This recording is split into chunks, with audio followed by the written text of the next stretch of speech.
Hello everyone, welcome to Knowledge Point. हम लोग पढ़ रहे हैं क्लास 12th एनसीईआरटी केमिस्ट्री। आज के वीडियो लेक्चर में देखेंगे reactions of haloarenes. Haloalkanes के केस में देखा था आपने कि न्यूक्लियोफिलिक सब्स्टिट्यूशन रिएक्शंस आसानी से हो जाते हैं।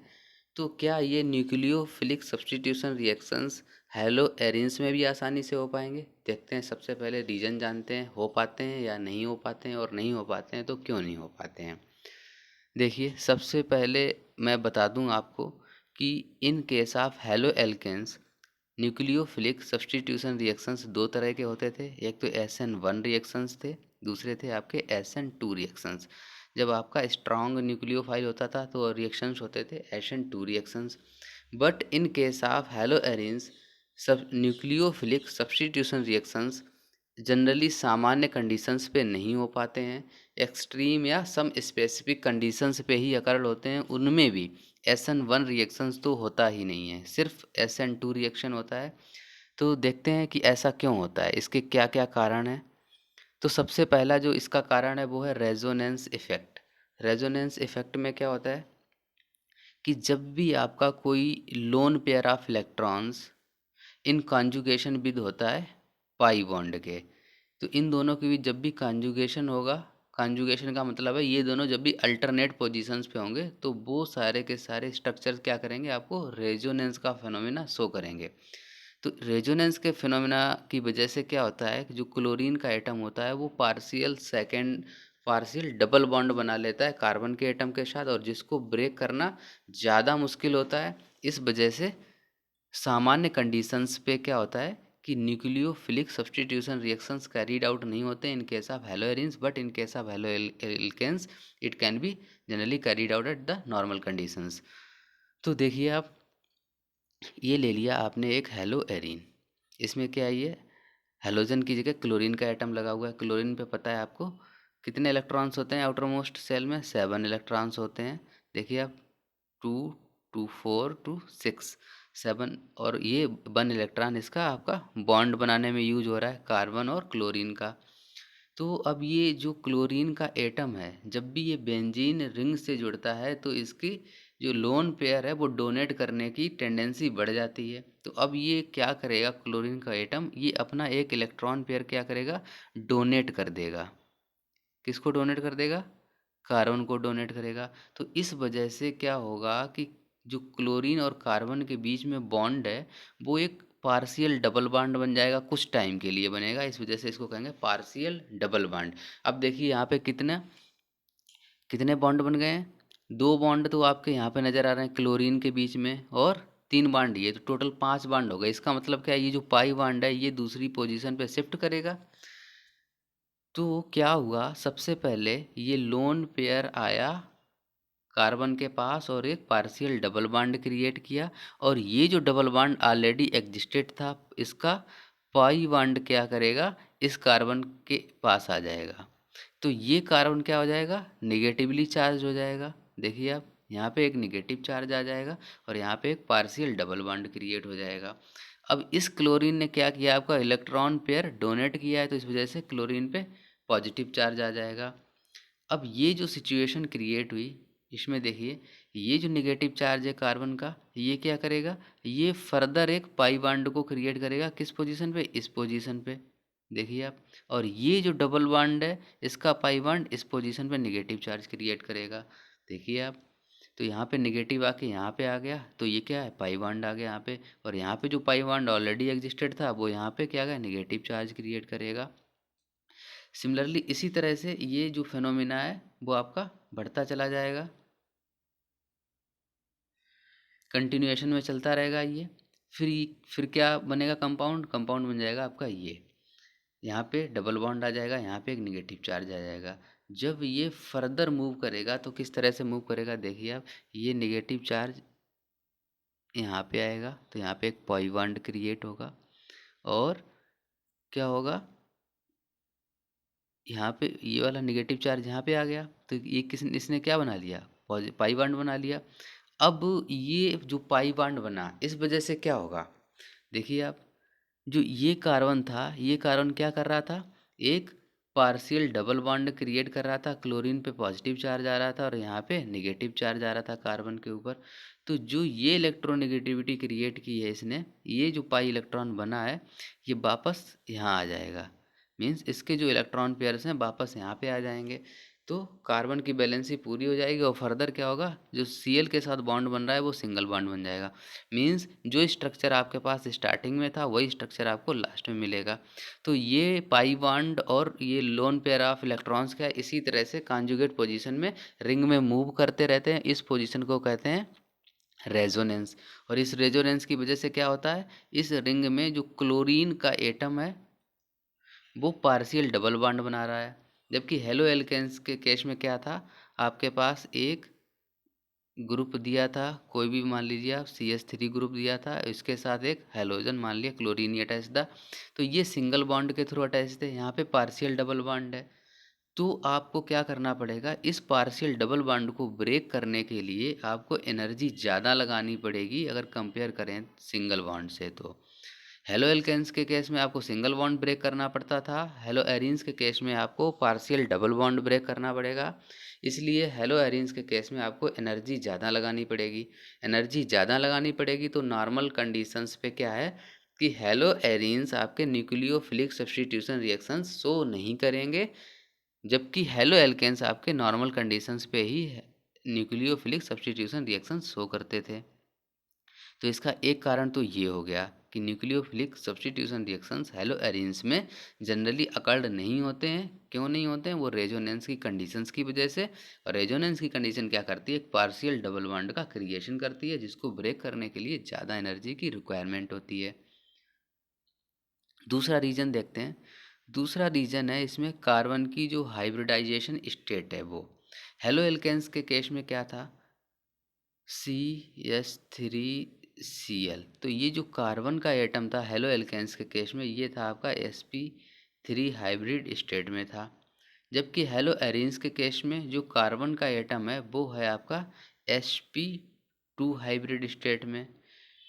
तो sp3 जो हाइब्रिड स्टेट है हेलो एल्केन्स के केस में, ऐसा क्यों होता है, आपको पता था कि सिंगल बॉन्ड जो होते हैं वो sp3 हाइब्रिड स्टेट में होते हैं, double bond sp2 hybrid state में होते हैं, और ट्रिपल बॉन्ड क्या होते हैं, sp हाइब्रिड स्टेट में होते हैं। मीन्स जो भी कार्बन ये इस तरह के बॉन्ड रखते हैं वो इस तरह की हाइब्रिड स्टेट्स में होते हैं। अब आप इसमें s करेक्टर देखिए, सिंगल बॉन्ड में क्या था, हेलो हेलो एल्केन्स में कितना था, sp3। तो इसमें s का करेक्टर देखिए कितने परसेंट है, टोटल कितने हैं 4। तो s कितने परसेंट है, 25% है। जबकि sp2 हाइब्रिड स्टेट में क्या होगा, sp2 के केस में जो s का परसेंटेज होगा वो कितना आएगा, 33% आएगा। तो हेलो एरीन्स के केस में क्या हो गया, परसेंटेज s करेक्टर इम्प्रूव हो गया। तो जब परसेंटेज एस करेक्टर इम्प्रूव होगा, इसका मतलब है कि इलेक्ट्रोनेगेटिविटी ऑफ कार्बन इम्प्रूव हो रही है। जब इलेक्ट्रोनेगेटिविटी ऑफ कार्बन इम्प्रूव होगी, मीन्स कार्बन और ज़्यादा इलेक्ट्रोनेगेटिव हो रहा है, तो जो अटैकिंग न्यूक्लियोफाइल है वो ऑलरेडी निगेटिवली चार्ज है या इलेक्ट्रॉन रिच है, तो वो क्या करेगा, कार्बन उसको क्या करेगा, रिपेल करने की कोशिश करेगा। तो इस वजह से इनके बीच जो बॉन्ड है वो इतनी आसानी से नहीं बन पाता है। तो इसका एक कारण ये भी है कि हेलो एरीन्स में जो भी न्यूक्लियोफिलिक सब्स्टिट्यूशन रिएक्शंस हैं वो जनरल कंडीशंस पे अकर्ड नहीं होते हैं।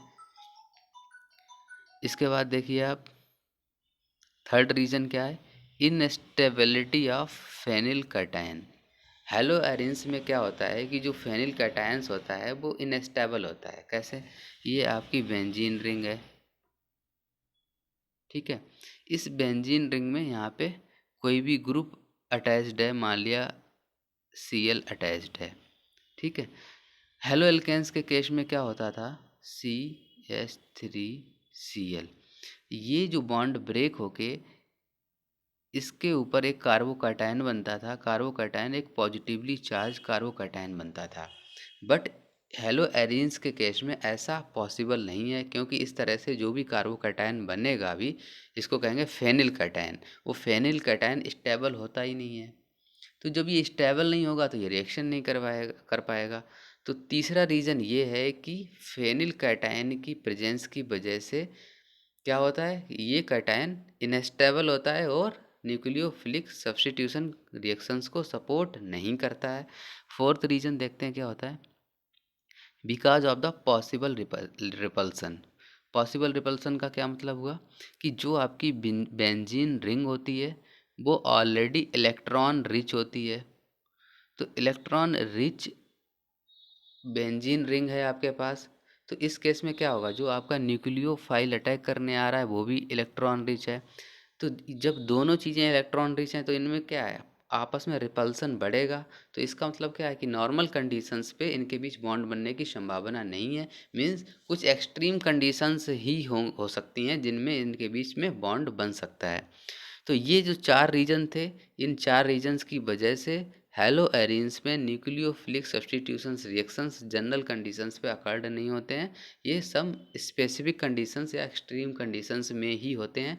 और इनमें से SN1 रिएक्शन तो होता ही नहीं है, पॉसिबल ही नहीं है। Only SN2 nucleophilic substitution reactions होते हैं।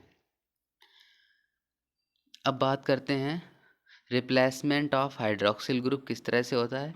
देखिए यहाँ पे आपका क्लोरीन का एटम अटैच्ड है किसी भी एक हेलो एरिन में। अब क्या करिए, एक आप स्ट्रॉन्ग न्यूक्लियोफाइल लीजिए। स्ट्रॉन्ग न्यूक्लियोफाइल क्या होता है, OH निगेटिव एक स्ट्रॉन्ग न्यूक्लियोफाइल है। और टेम्परेचर रखिए आप 623 केल्विन, प्रेशर रखिए 300 एटमॉस्फेरिक प्रेशर। तो इस केस में क्या होगा कि जो ये OH निगेटिव हाइड्रोक्सिल ग्रुप है वो रिप्लेस कर देगा क्लोरीन को, आपको मिल जाएगा फिनॉल। ठीक है, तो ये कब मिल रहा है, ये एक्सट्रीम कंडीशंस में मिल रहा है, ये नॉर्मल कंडीशंस तो नहीं है। देखिए आप 623 केल्विन नॉर्मल कंडीशन नहीं है, 300 एटमॉस्फेरिक प्रेशर भी नॉर्मल कंडीशन नहीं है। ठीक है, अब क्या करिए, आप कंडीशंस को चेंज कर सकते हैं। कैसे चेंज कर सकते हैं, अगर क्या करें आप एक NO2 ग्रुप को ऐड कर दें, कहाँ पे, पैरा पोजीशंस पे। पैरा पोजीशंस पे NO2 ग्रुप क्या होता है, एक इलेक्ट्रॉन अट्रैक्टिंग ग्रुप होता है। तो आपने एक NO2 ग्रुप अटैच कर दिया कहाँ पे, पैरा पोजीशन पे।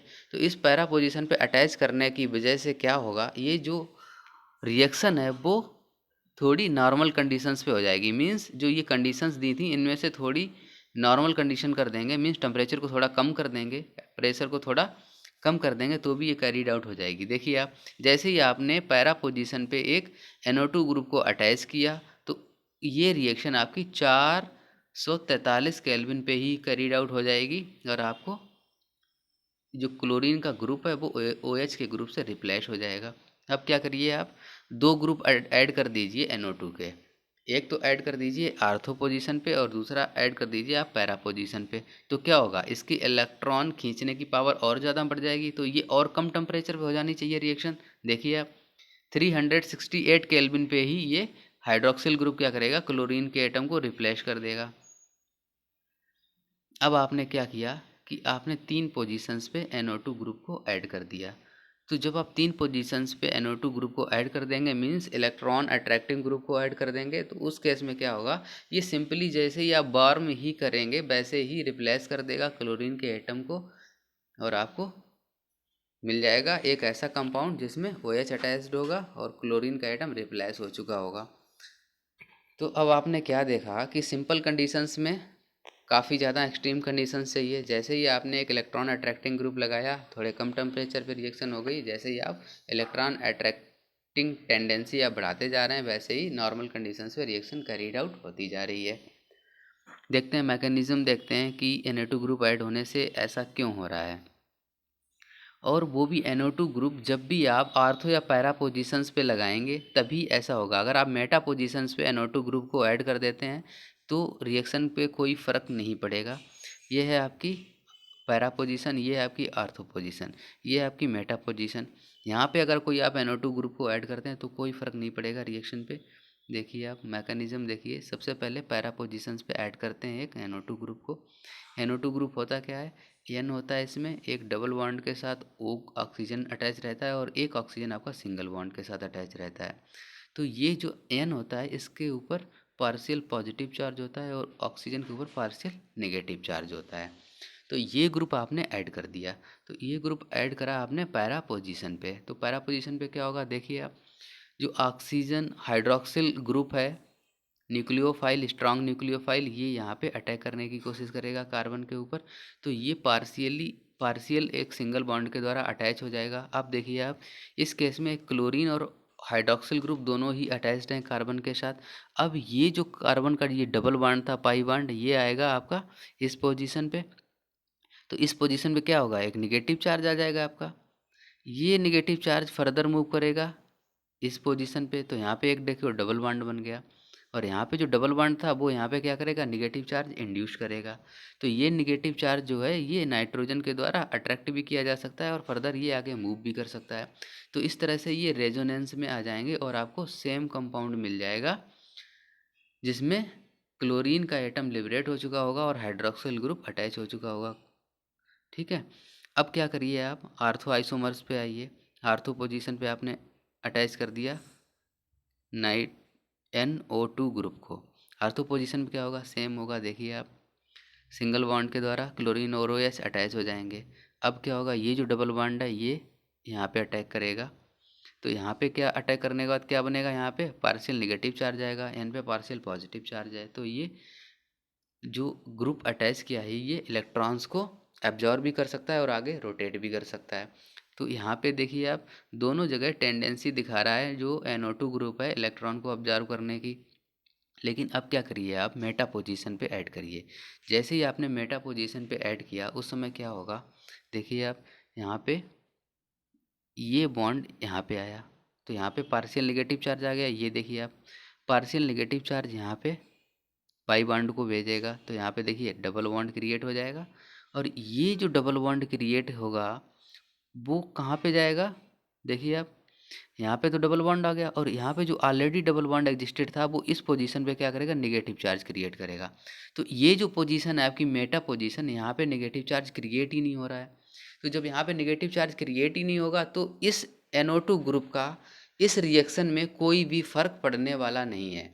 मीन्स जब आप मेटा पोजीशन पे NO2 ग्रुप को ऐड करेंगे तो रिएक्शन आपकी उसी टेम्परेचर और प्रेशर पे होगी जिस टेम्परेचर और प्रेशर पे आपके रिएक्शन हो रही थी जब आपने कोई भी ग्रुप को ऐड नहीं किया था, मीन्स 683 केल्विन पे। और जैसे ही आप आर्थो या पैरा पोजीशन पे NO2 ग्रुप को ऐड करेंगे तो ये रिएक्शंस इजीली कैरीड आउट हो जाएगी नॉर्मल कंडीशंस पे भी। तो ये थी मैकेनिज्म आपकी न्यूक्लियोफिलिक सब्स्टिट्यूशन रिएक्शंस की। नेक्स्ट वीडियो में हम लोग देखेंगे electrophilic substitutions reactions. Thank you so much.